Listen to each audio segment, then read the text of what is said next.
Today's show is called The Tongue on 30th July 2026.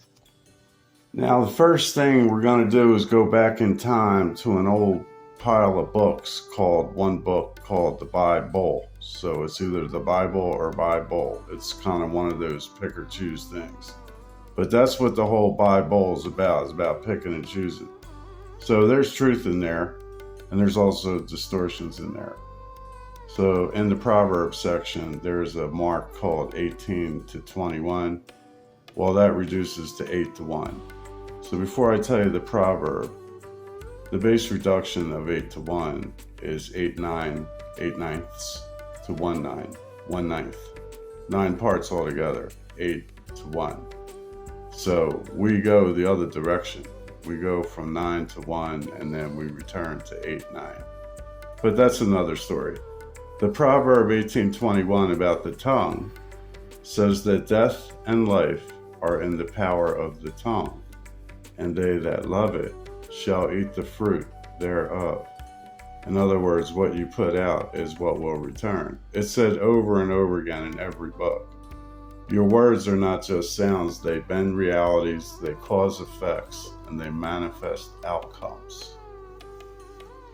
With the tongue, we can encourage or destroy, speak truth or spread lies, bless or curse, and bring healing or cause division. We are reminded that the tongue is small, yet it can set an entire forest on fire. In the Luke 6:45, it says, "For out of the abundance of the heart, the mouth speaks."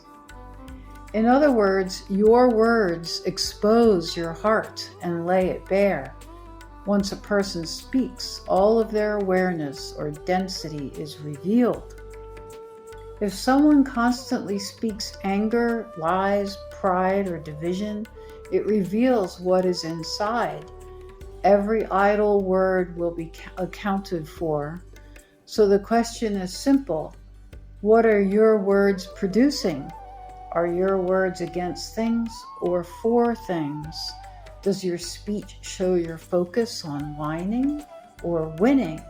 What you speak will appear. It's been said over and over again. What you speak in your mind will appear. What you speak out of your mouth will appear, because it's coming from your essence and your heart.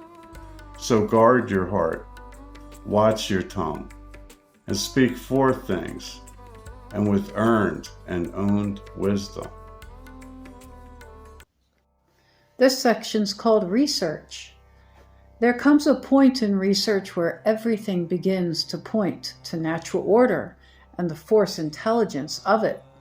It starts to become clear that this is all a war against mortals and their creative realm. For this war is a spiritual war against the human emotions that emanate from their essence. One could investigate all the so-called conspiracies in the world and analyze all the occult dogma the internet has to offer, unless you seize your true nature with core rage. You will be an asset of the state. So you see, your state is to find your balance point so you can see both sides. The state doesn't own you. Your station is your station and your state.